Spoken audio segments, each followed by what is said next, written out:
건강검진은 아예 실손 청구가 안 된다라고 생각하시는 분들이 있는데 그렇지 않습니다. 내시경 검사도요, 실손 청구가 얼마든지 가능합니다. 혹시라도 건강검진 하다가 내시경 검사 받으셨는데 실손 청구를 하지 않으셨다라고 하면은 보험금 청구를 다시 하는 부분을 검토하셔야 되고요.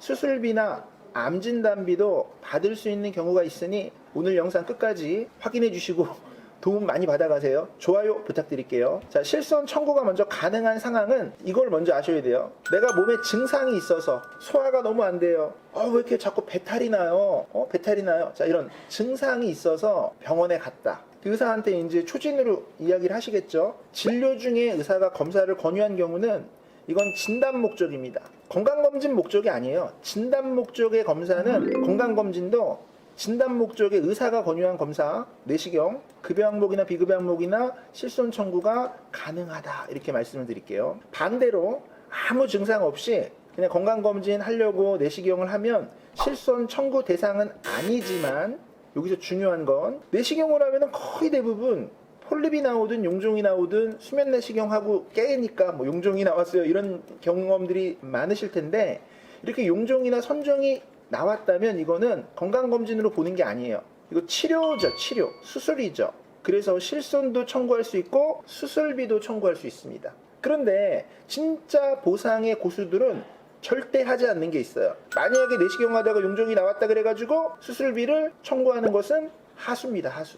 진단서를 발급받는 분은 하수예요. 고수들은 진단서를 먼저 발급하지 않습니다. 반드시 조직검사 결과지부터 발급을 요청하고 조직검사 결과지를 검토한 이후에 내가 보험을 가입한 시기를 다 확인해요. 그리고 나서 암진단비 청구까지 따집니다. 지금부터 하나하나 쉽게 설명드릴게요. 용종 제거는 단순 검진이 아니고 이거는 치료잖아요. 수술로 봅니다. 그래서 건강검진 중에 우연히 나온 용종이라도 내시경적 제거, 이거 수술로 본다고 말씀을 드렸죠. 질병수술비, 종수술비, 혹시라도 이 용종 코드가 들어가는 생활질환 수술비, 부인과 수술비 다 청구할 수 있는 거예요. 수술로 보기 때문에 이런 경우에는 실손 청구 가능합니다. 수술비 청구 가능합니다.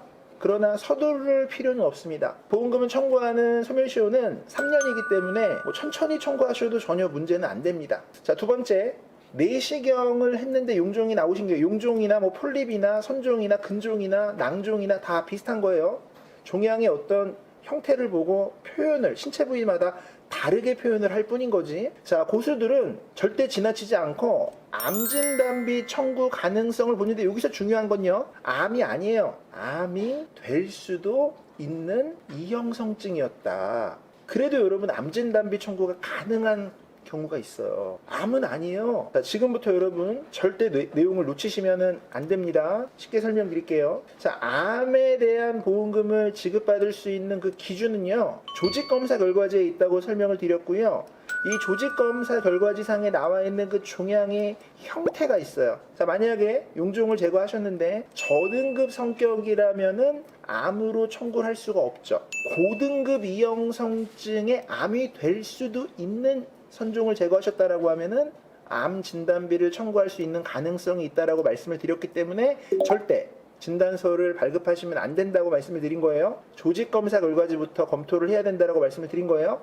만약에 저등급 이형성증의 선종이었다면 실비랑 수술비는 청구하시면 되는데 청구권 소멸시효가 몇 년? 3년이니까 천천히 나중에 하셔도 된다고 설명을 드렸던 거예요. 자, 그런데 용종을 제거했는데 고등급 이형성증의 선종은 암은 아니에요. 그런데 암이 될 가능성이 있는 세포의 비정상적인 증식이었어요. 자, 이런 경우에는 암으로 청구가 가능한 경우가 있기 때문에 반드시 의사에게 병리학적 소견, 의사가 보고한 그 병리 소견을 가지고 코드를 작성해 달라고 해야 돼. 만약에 이거를 여러분들이 말씀하지 않으시면 의사가 양성종양 코드를 그냥 써주기도 합니다. 부인과 코드, 부인과 질환 코드를 그냥 작성하기도 합니다.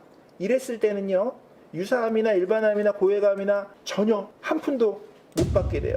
뭐냐면 의사가 자신이 생각할 때는 이거 암이 아니라고 생각하거든요. 그 다음에 자신이 생각할 때는 10년 전, 15년 전에는 암으로 분류했는데 지금은 암으로 안 보니까 암이 아니라고 얘기하지만 여러분들이 보험을 가입한 시점은 현재가 아니고 5년 전, 10년 전, 20년 전 보험도 가지고 있단 말이에요. 그러면 내가 보험을 가입한 시점에 그 종양의 분류 형태까지 의사가 알진 못해요. 그러니까 절대 진단서를 먼저 발급하는 게 아니다라고 말씀을 분명히 강조해서 드리는 거고요. 내가 만약에 제거한 용종이 고등급 이형성증의 용종이었는데 이걸 만약에 암으로 분류했다면 암 진단비를 청구할 때 가입한 보험의 시기까지도 체크해서 나에게 유리한 주장을 한다면 여러분들은 암 진단비를 보장받을 수 있는 방법도 있습니다. 그 다음 수술비 설명을 좀 드릴게요.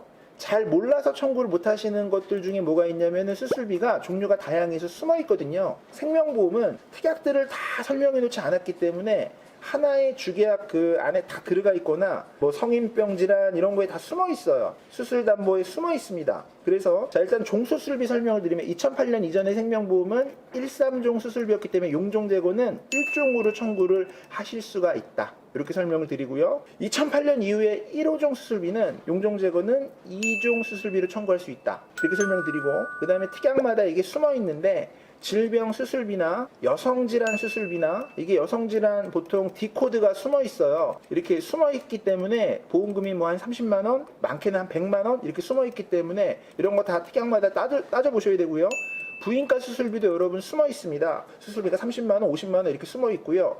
생활질환 수술비도 한 30만원, 100만원 이렇게 숨어 있어요. 그 다음에 양성 종양 특약 같은 것들이 있기 때문에 용종으로만 만약에 수술비 청구하시면은 뭐 많게는 3,400만원, 4,500만원도 충분히 이걸 요즘에는 뭐 상급종합병원에 가지고 수술했다 그러면 1,000만원 이상 받는 분들도 있어요. 굉장히 많아요. 자, 이미 납입이 끝난 보험들이 있으니까 숨어 있는 보험금을 찾을 수 있게끔 오늘은 내시경 하다가 만약에 용종이 나왔다. 그러면 실비도 청구하시고 수술비도 청구하시고 암진단비까지 청구하시고 이런 내용들을 설명드렸습니다.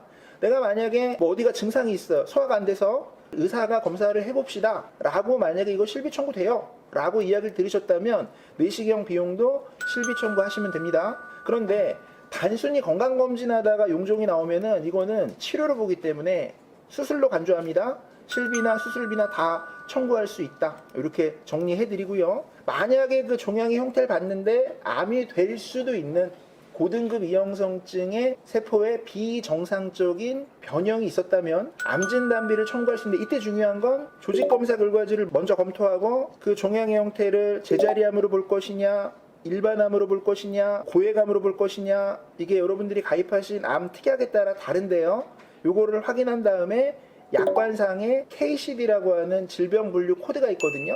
내가 가입한 시기마다 암에 대한 상품이 보장 범위가 다르기 때문에 그거를 확인한 다음에 그대로 이제 병리학적 소견에서는 암이 될 수도 있는 성격이라고 분류를 해놓은 거니까 암 진단비 코드를 받거나 유사암 진단비 코드를 받으셔야만 되는 거예요. 놓쳐셔가지고 못 받는 보험금이 없도록 오늘은 내시경 하다가 실비 청구 못 하신 분, 안 하신 분, 또 수술비나 암 진단비 청구 몰라가지고 안 하신 분들을 위해서 방송을 이렇게 준비를 했습니다. 자, 유익하셨으면 좋아요 다시 한번 좀 부탁드리겠고요. 긴 시간 시청해 주셔가지고 감사드리고 오늘 영상은 많은 고객님들에게 공유해서 건강검진하다가 혹시라도 실비 청구 안 하신 분들 용종 나왔는데 수술비나 암진단비 청구 검토 안 하신 분들에게 많이 정보 알려주셔가지고 도움 되셨으면 좋겠습니다. 저는 이만 물러가겠습니다. 정답드렸습니다. 고맙습니다.